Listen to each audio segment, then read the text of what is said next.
We are here at Olympus High School, and the Titans have climbed down from Mount Olympus to the right of me, and they are starting to gain respect. Now, they had a slow start to this season, but they are now one game away from potentially clinching the Region 6 title.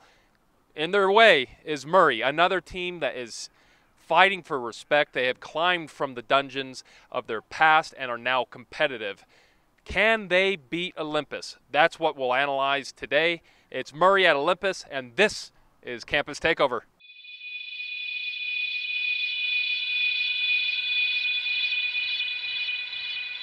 This is Campus Takeover, brought to you by Trib Preps. Each week we'll visit the campus of one of Friday night's marquee matchups. We'll break down key storylines and talk with players and coaches from both teams. And afterward, we'll pick the winners of the biggest games. Hit it! Deal us a pair of three. Each episode will highlight 3 breakout players and 3 surprise teams that caught our attention from the previous week. To think Lone Peak quarterback Talmadge Gunther was immersed in a quarterback battle at the beginning of the season is crazy. No question about it now. This is his team. Gunther racked up 336 yards of total offense with 4 touchdowns to help the Knights clobber rival American Fork and improve to 7-0. Davis quarterback Kalen Fisher also led his club to a perfect 7-0 start after accumulating 290 yards on the ground and through the air with 5 total touchdowns in a rout against Granger. Not only is Tooele's Lincoln Powers one of the stars of this week, he's also part of the all-time name team. Powers rushed for 215 yards and 3 scores as the Buffaloes pasted 70 points on Ben Lomond. We highlighted Dixie last week, called them a potential dynasty. That very night, Snow Canyon upset the Flyers. If the Class 3 AA South wasn't already deep enough, the Warriors are making the surge for the postseason. Cypress pulled off an improbable win against Skyline. The Pirates snagged an interception in their own end zone, but fumbled on the ensuing play, allowing the Eagles to take over 4 yards away from points. The Pirates responded again, knocking down a 4th down pass to beat the Eagles for the first time since 1988. Alta improved to 5-2 this season with its win against Spanish Fork, when many expected the Hawks to be 1 year away from being competitive. The former powerhouse can take another step to returning to greatness with a win against Provo on Friday. We're here with Olympus coach Aaron Whitehead, and probably the biggest revelation of today is that I found out you have a cell phone now. I do. My mom got sick and tired of me not having one, so she gave me her old iPhone 4. One of the only coaches that I've known for a long time to not have a cell phone. Now I get to bug you more often. A lot of people do. Okay, so obviously there's something to be said for iPhone 4s. This is an iPhone 4, so I just got this case off an online auction. Only $3. It's great. It looks fancy.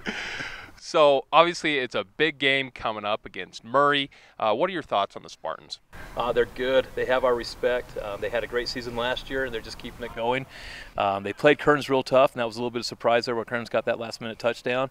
They absolutely took it to Skyline. They only have, 1 or 2 losses? And similar record to us, and the defensive end, Max, is a very, very good defensive end. Their quarterback makes good reads. They have a lot of team speed, and that's what concerns us. A lot of team speed and a lot of team strength, and so we have to be playing our very best game to compete. Obviously, they're going to have to stop Quinn Meyer. Nobody's been able to do that so far. What are your thoughts on Meyer just in general? I think Meyer is a very good running back. I don't know. I don't want to oversell it because I don't want other people to feel bad, but I'm telling you what, that kid is – I know I probably shouldn't say this. My wife's going to get mad and be upset that I use this word. We call him How for Hell on Wheels. I mean, the kid can just absolutely run. His older brother was an all-stater for us, 2 different types of running backs. Quinn can outrun you. He can run you over. He's a lot of fun. You cannot arm tackle Quinn Meyer. Quinn said that one of the keys from a slow start to going well now is that you've eliminated your turnovers. He said there was a drill where they even had to carry the ball over school. What have you done to eliminate those turnovers? Has that been a key to kind of turn around your season? Our running backs coach, Matt Martinez, absolutely, during practice, at home, at school, they are always carrying a football with them. And it's just like that old movie, The Program. People try to get them to drop the ball and see if someone else can bring the ball. There's incentive for them to see if they can actually hold on to the ball. And you know what? We have absolutely done a good job of cutting out turnovers. Those 2 games, our 2 losses, there were combined 11 turnovers, and I don't think we had 11 turnovers all last season. Do you think that maybe at the beginning of the year that this program was maybe flying a little under the radar, and as you guys have started to win, that you've gained a little bit more attention?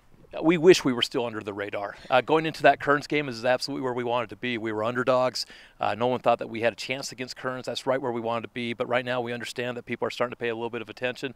We're putting some points up. Our defense is doing a good job. And so it's a fun way to do it. Do you have to coach differently with I mean, you liked being an underdog. Obviously now people are picking you to win. Do you have to change the way you coach? You know, it's pretty much the same day in and day out. I'm just a jerk to be around. And so I don't know. Well, I appreciate you joining us. Thank you so much. It's a huge Region 6 showdown. Tons of implications in this one. Olympus can clinch the outright title. They have a non-league game next week, and then they finish up with Skyline. But if they beat Murray, they've got the tiebreaker against Kearns and Murray. So Murray is giving up 203 yards per game on the ground. Hello, Quinn Meyer. What do you expect out of the Olympus running back, Tom, who has surpassed the 100-yard plateau in every game this season? I suspect that Quinn Meyer could have a big game.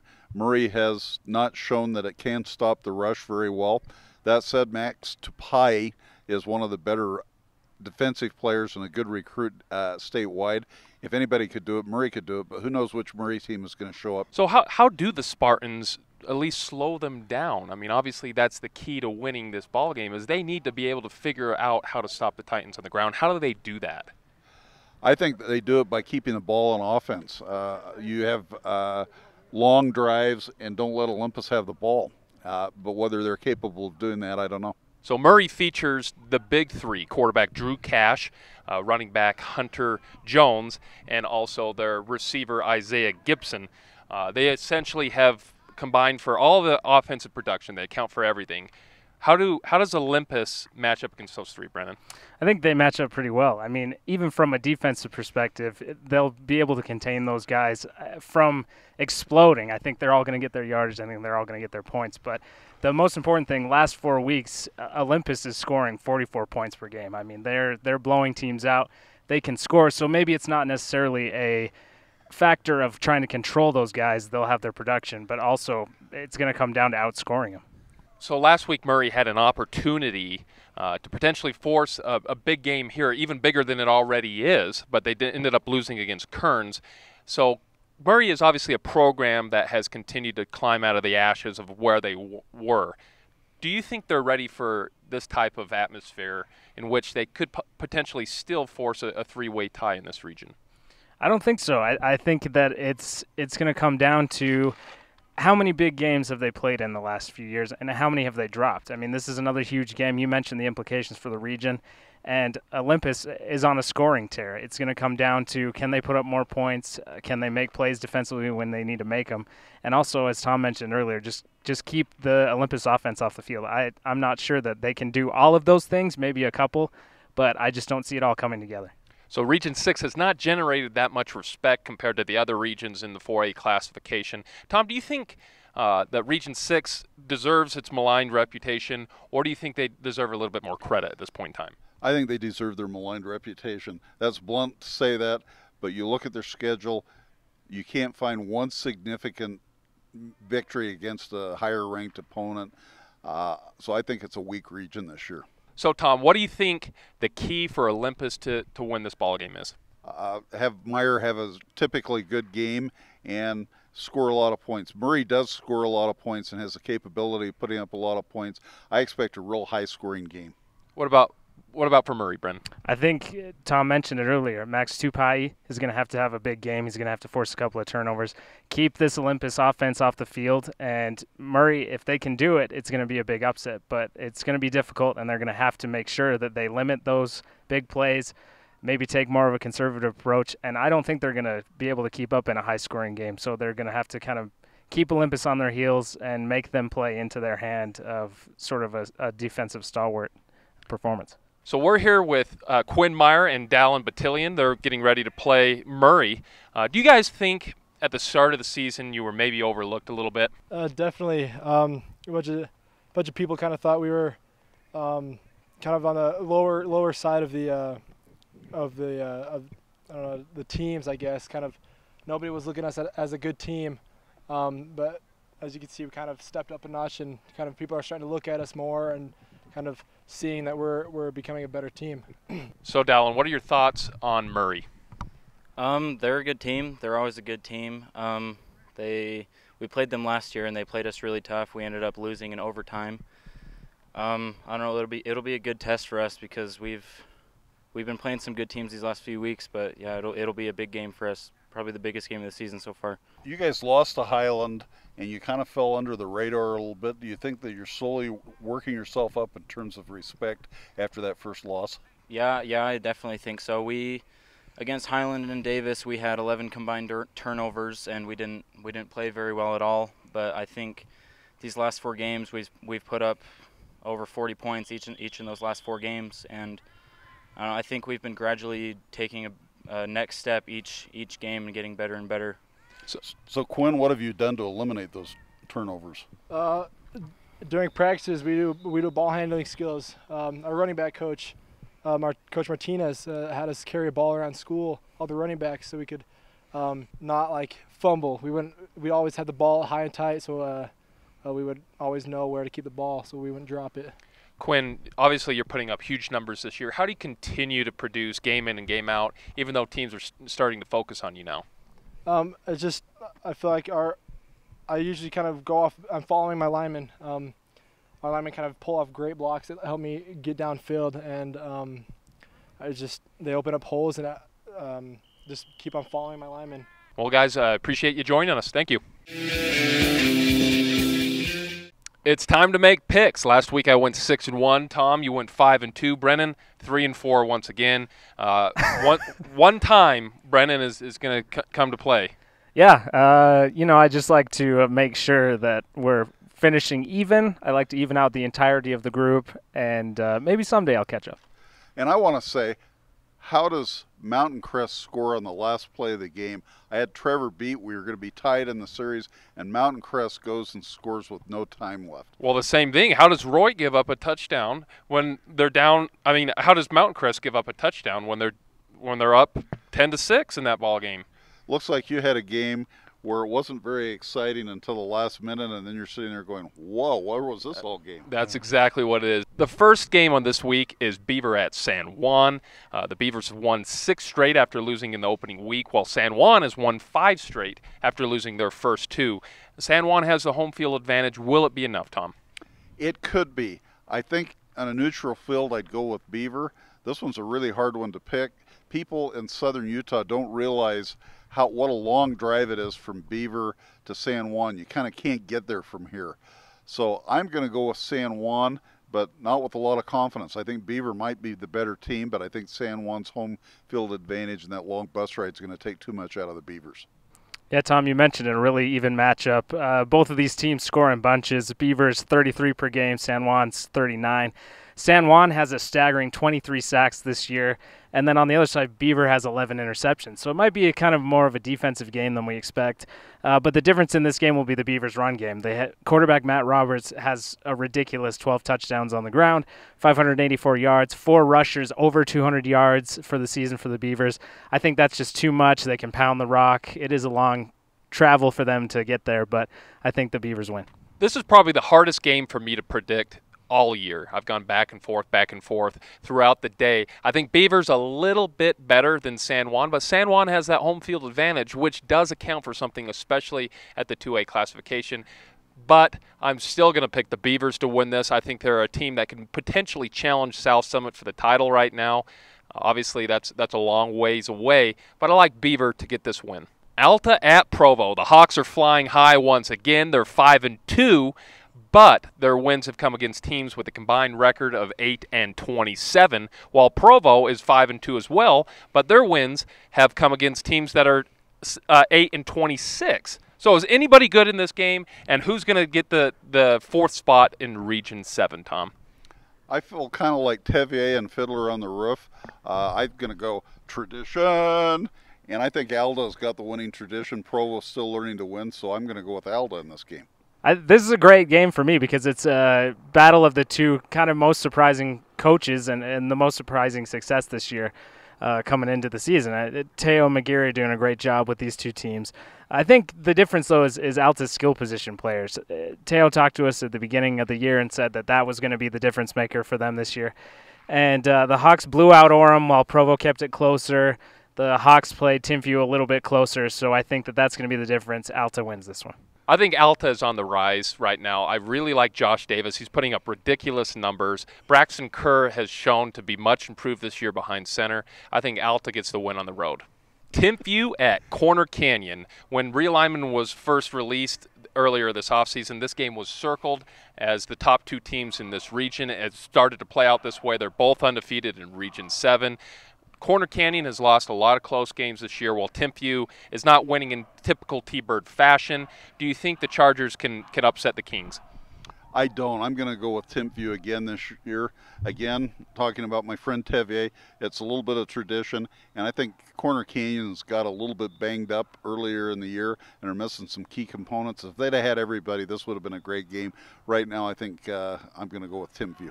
Trevor, you mentioned it. You know, Corner Canyon's playing really well in region play, but they're also winning games that they should win, and I kind of expect more out of them this season. They rolled Mountain View and Timpanogos the last 2 weeks, but they were heavily favored, so that doesn't impress me very much. In the true test, Corner Canyon is 0-3 against Pleasant Grove, Maple Mountain, and American Fork. You mentioned they're playing them tight, but Timpview, on the other side of the coin, is winning the close games they need to win, so I think Timpview takes this one.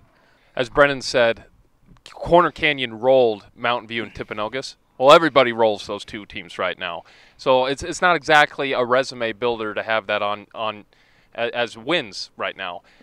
I don't think Corner Canyon has the ability to score the football against Timpview, although Timpview's offense has been a little bit down this season. I like where their defense is right now, and I think they get the win at Corner Canyon. The next game is Harriman at American Fork. Dustin Pierce told you after the game that he doesn't think his team is flying under the radar anymore. They're a top 10 team, and they could potentially force a winner-take-all end-of-the-year meet against Lone Peak, but they got to win 2 more games in order to do that. Does American Fork play spoiler? I am going to go with Harriman in this game. Makes me nervous picking against the home team because American Fork is very good, but I covered Harriman last Friday night, and I thought they looked just excellent. They're very disciplined. Their defense is strong, and one of the more disciplined, I think, Harriman, but a very, very close game. I think Harriman is arguably the hottest team in the state right now. They've won 5 in a row, and American Fork was kind of exposed a little bit last week. Talmadge Gunther, a very talented quarterback. He's a great running threat, but he gashed him for 3 touchdowns. Harriman's rush offense is really good. If they can do something similar, then I think that Harriman takes this one on the road. Similar to Corner Canyon, I don't believe American Fork has the ability to score points against Harriman. Harriman's defense has been fantastic this year on all levels, and their offense is starting to generate points as well. It's an offense that will continually wear you down as the game progresses, and I think that's what happens on Friday. Maple Mountain at Wasatch. Now, this game has huge implications as well because the winner likely locks up the number 2 seed in region, while the loser will be relegated to traveling on the road as a 3 seed in the playoffs. Who wins this one? I'm going to go with Maple Mountain. I think Wasatch is slowly establishing its tradition in Class 4A, but I think Maple Mountain's just a little stronger overall. I'm going to go with Maple Mountain on this one. Trevor, I think this game actually may have been won and lost last week. The Wasps had a really tough, exhausting battle with Springville, ended up being a 27-17 loss, and Maple Mountain came off a clobbering of Uinta, had some time to maybe pull some guys, give them a little more rest. Obviously, Maple Mountain's on the road, but I think they are a little bit better of a team, and I think that they kind of seize the destiny this week and win. Maple Mountain likely had its most complete game in a win against the Utes. Their offense was clicking, their defense was clicking. Their offense has struggled throughout this entire year, and I think that confidence in which they displayed against Uinta will lead into this game. I like Maple Mountain to get the win. It's Dixie at Hurricane is the next game. It's the curse of the number 1 ranking. It seems like no number 1 team in the 3AA classification can hold on to that ranking, while Hurricane started the year ranked in our top 5 in that classification, and it took them 6 weeks to get back. So it's a matchup of top 5 teams in this classification. Who do you like? I'm going to go with Hurricane in this case, and make sure you say it Hurricane and not Hurricane. Otherwise, you know that you're not from Utah.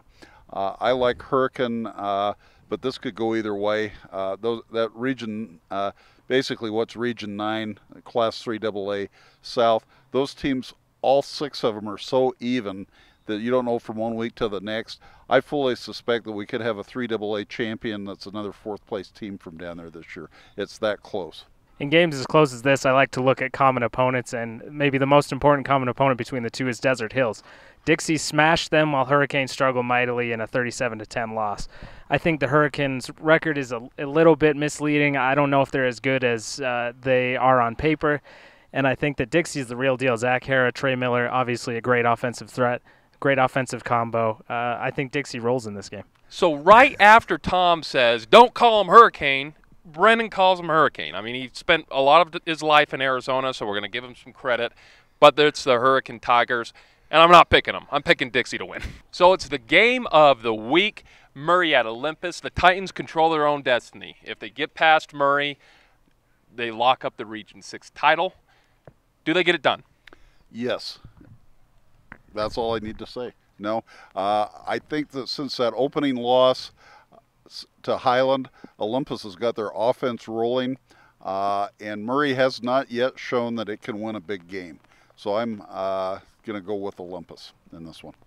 I agree with Tom. Olympus has caught fire offensively the last 4 games, 44 points a game.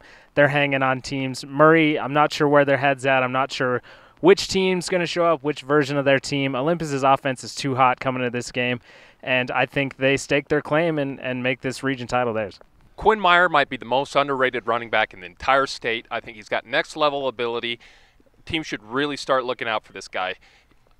But Olympus's defense is what's going to win this game. Murray can score the ball as well, but Olympus's defense is much better than Murray's. I like Olympus to win.